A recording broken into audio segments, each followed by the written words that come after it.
देश का यदि लोकतंत्र का सिस्टम इसी प्रकार जातिवाद पर चलता रहेगा, आने वाले जो आप लोगों का भविष्य है वह भविष्य आप लोगों का जरूर खराब होगा।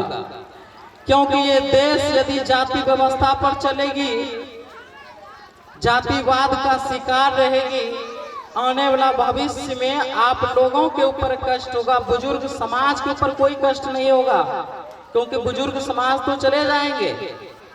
आप लोगों का जो जीवन होगा आगे चलकर वो खतरनाक हो जाएगा।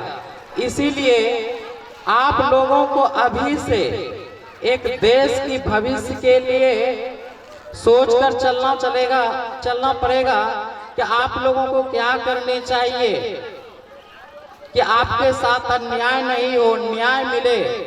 यदि न्याय कानून से मिल जाए तो देश में कोई फूलन देवी पैदा नहीं होती, देश में कोई उधम सिंह पैदा नहीं होता यदि न्याय सबके साथ होता। आज भी कुछ समाज में कुछ इस प्रकार के, आपको मैं कानून का सिस्टम समझाने के लिए थोड़ा सा उदाहरण लेते हैं। आप लोग महाभारत देखे हैं? महाभारत यदि आप लोग देखे होंगे, उसमें एक पात्र होता है शकुनी।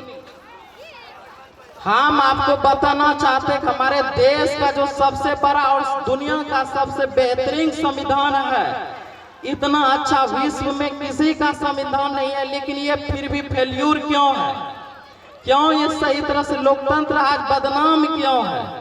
तो मैं एक कहानी बताता हूँ शकुनी का। महाभारत में एक शकुनी थे। शकुनी दुर्योधन के मामा थे, जानते हैं ना? तो शकुनी की बहन गंधारी थी। कौन थी? गंधारी। तो भीष्म पितामह गए थे शकुनी के पास, शकुनी के पिता के पास, कि आपकी बेटी जो गंधारी है उसकी शादी हम अपने बेटे धृतराष्ट्र से करना चाहते हैं।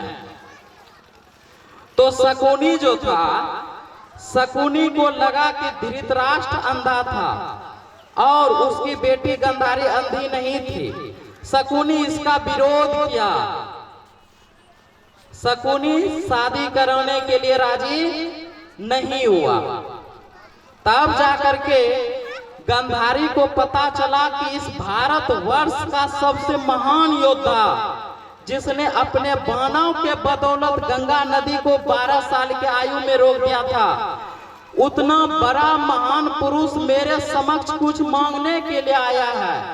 तो गंधारी शादी करने के लिए राजी हो गई और यही हुआ, गंधारी की शादी एक अंधे धृतराष्ट्र से होता है। शकुनी जो उसका भाई, गंधारी का भाई था, ये मने मन सोच लेता है कि हम क्या करेंगे, भीष्म पितामह से बदला लेंगे। तो बदला लेने के लिए क्या किया, एक शकुनी आ गया कहाँ? दुर्योधन के यहाँ। अपनी बहन के यहाँ आकर के शकुनी बस गया। आगे चलकर शकुनी 100 भांजे का मामा भी बना और उसमें दुर्योधन को इतना खराब किया, उसको गलत शिक्षा दिया। हमेशा जुआ पर रख करके ये सारा काम शकुनी ने किया। शकुनी ने उसके घर में बैठ करके उसके घर का विनाश कर दिया। महाभारत युद्ध होता है, धृतराष्ट्र का पूरा खानदान मर जाता है सिवाय 5 भाई पांडव को छोड़कर। कहीं ना कहीं हमारे इस लोकतंत्र में आज भी, महाभारत में तो एक शकुनी था जिसने पूरे भारत देश को चौपट कर दिया था महाभारत युद्ध करा करके। आज इस लोकतंत्र में शकुनी की ही भरमार है। वैसे व्यक्ति लोकतंत्र में शामिल है जो खुद बाबा साहब के द्वारा लिखे गए संविधान का विरोध करता है। तो इसी के साथ मैं यही कहना चाहूंगा कि आप जब तक एक शिक्षित नहीं बनिएगा और जब तक राजनेताओं की सही चाल को नहीं पकड़िएगा तब तक आप अपना भविष्य नहीं बना सकते हैं। इसी के साथ मैं अपनी वाणी को विराम देता हूं। जय हिंद, जय भारत।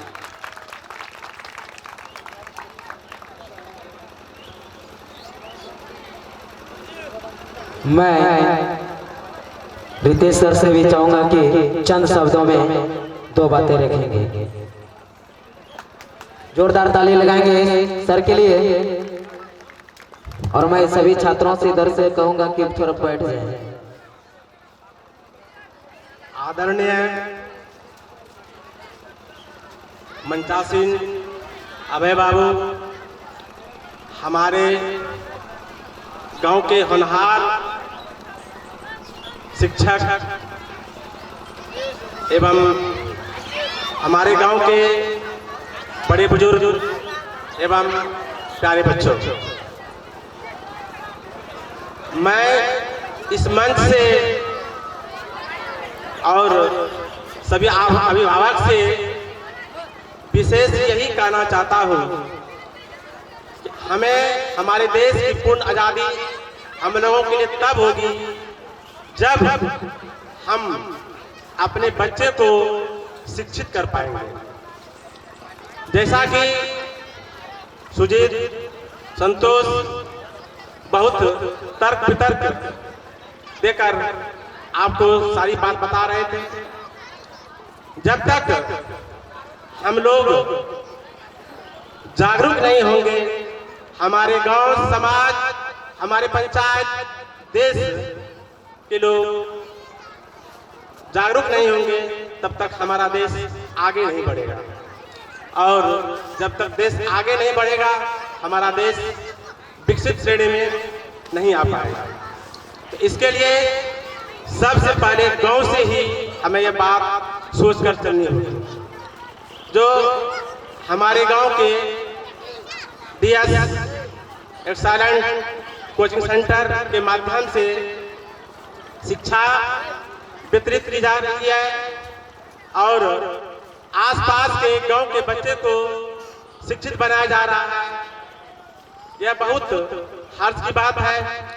एक समय में हमें याद है जब हम लोग गांव में पढ़ाई करते थे तो गांव में चिट्ठी पढ़वाने के लिए कई घर भटकना पड़ता था, लेकिन अब तो मैं शान से कह रहा हूं कि ऐसा कोई घर नहीं है जहां की बच्चे नहीं पढ़ते। और इस काम को आगे बढ़ाने में हमारे गांव के जो युवक है, जो शिक्षक है, उसका अहम योगदान है। मैं भी अपने जीवन में शिक्षा बढ़ने का कार्य कर रहा हूं और मन में हमेशा यह लगी रहती है हमारे समाज, हमारे गांव के बच्चे शिक्षित हो, सभी इस समाज के मुख्य धारा से मिलकर चले और हमारा गांव, हमारा देश तरक्की करे। विशेष समय नहीं लेते हुए मैं इन्हीं बातों के साथ अपने वाणी को विराम देता हूं। जय हिंद, जय भारत। बहुत बहुत धन्यवाद सर, इस सर के लिए जोरदार ताली। तो अब मैं पुरस्कार वितरण का शुरुआत कर रहूंगा। तो इससे पहले विजय सर, शिशु सरस्वती विद्या मंदिर के शिक्षक हमारी आवाज सुन पा रही हैं, तो मंच पर विराजित होने का प्रयत्न करेंगे जो कि पुरस्कार वितरण हो।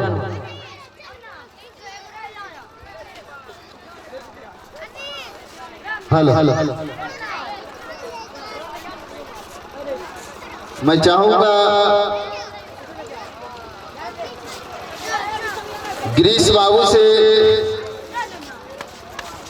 कि आप अपने मुखारविंद से इन नन्हाल बच्चे को दो शब्द से संबोधित करें, जिसमें बच्चे किस तरह से इस समाज में रहकर विकासशील करे, साथ ही साथ हमारे साथ समाज के नाम को रोशन करे। इस प्रखंड के, इस जिला के, साथ ही साथ हमारे राज्य में, हमारे गांव का कोई नाम रहे। गिरीश बाबू के लिए आप लोगों से गुजारिश करूंगा, जोरदार तालियों से स्वागत करें।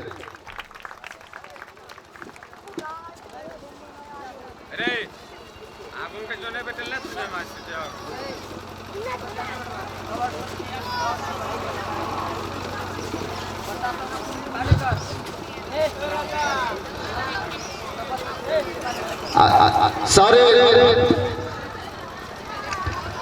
कुछ तबीयत खराब होने के कारण नहीं बोल सकेंगे, लेकिन उसका आश्वासन बहुत ही अच्छा रहता है। बच्चों के साथ बहुत लगाव रहते हैं, बच्चों को हमेशा सिखाने का प्रयत्न करते हैं। वह मध्य विद्यालय भाईपुर में अभी शिक्षक के रूप में सेवा दे रहे हैं, तो सर को मैं नमन करता हूं, कोटि कोटि दिल से शुक्रिया अदा करता हूं।